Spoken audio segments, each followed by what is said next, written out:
শ্রীকৃষ্ণ ভক্তের প্রাপ্ত বস্তু সংরক্ষণ করে। কিভাবে?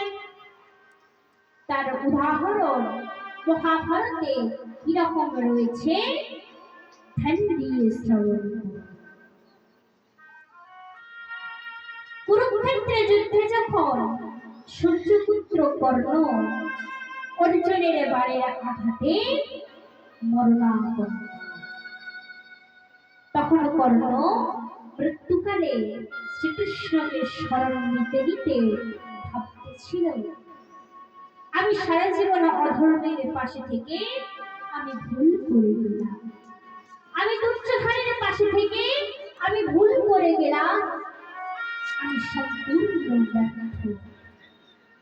এবার তোমার বলি, সূর্যপুত্র কর্ণ যখন এমন ভাবনায় বিভোর, তখন অখিল ব্রহ্মাণ্ডের নায়ক ভগবান শ্রীকৃষ্ণ কর্ণের সম্মুখে হাজির হয়ে কর্ণকে বলে, কর্ণ, যার বেলায় তুমি আমাকে কিছু দিয়ে যাবে না কর্ণ। কর্ণ শ্রীকৃষ্ণকে দেখে বলে, মাধব, মাধব তুমি এসেছো মাধব। শ্রীকৃষ্ণ বলে, কর্ণ, তুমি যাওয়ার বেলায় আমাকে কিছু দিয়ে যাবে না কর্ণ। কর্ণ বলে, আমি তোমাকে কি দিয়ে যাব কর্ণ? শ্রীকৃষ্ণ বলে, কেন কর্ণ, তুমি সারা জীবনে তা দিয়ে এসেছো, তুমি আমাকে তাই দাও। কর্ণ বলে, আমি কি দিয়ে এসেছি মাধব? কৃষ্ণ বলে, কর্ণ, তুমি সারা জীবন দান দিয়ে এসেছো।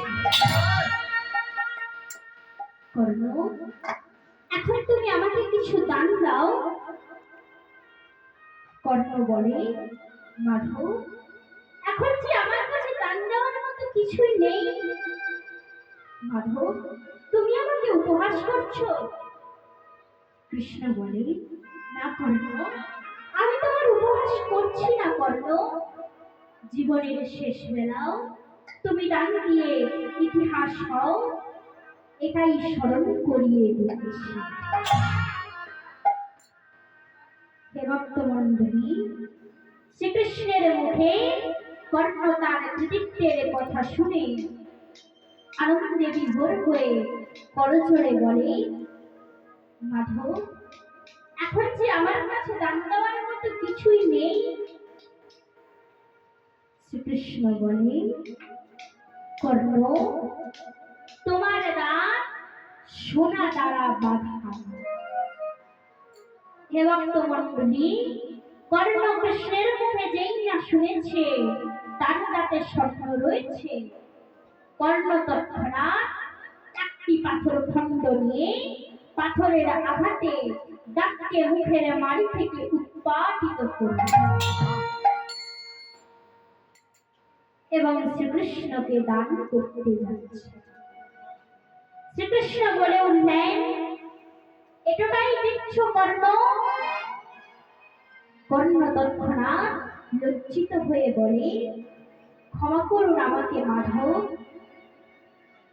অতঃপর কর্ণ পাথরের আঘাতে ধরিত্রীর বুক থেকে গঙ্গা মাতাকে প্রকট করলেন।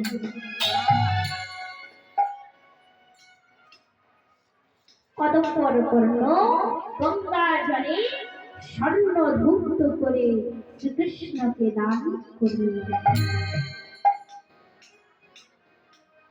হে ভক্তমণ্ডলী, আমি এতক্ষণ যে কথাগুলো বললাম, এই কারণে ভগবান কিন্তু সকলের জীবনের ভালো কর্মগুলো সংরক্ষণ করে রাখেন।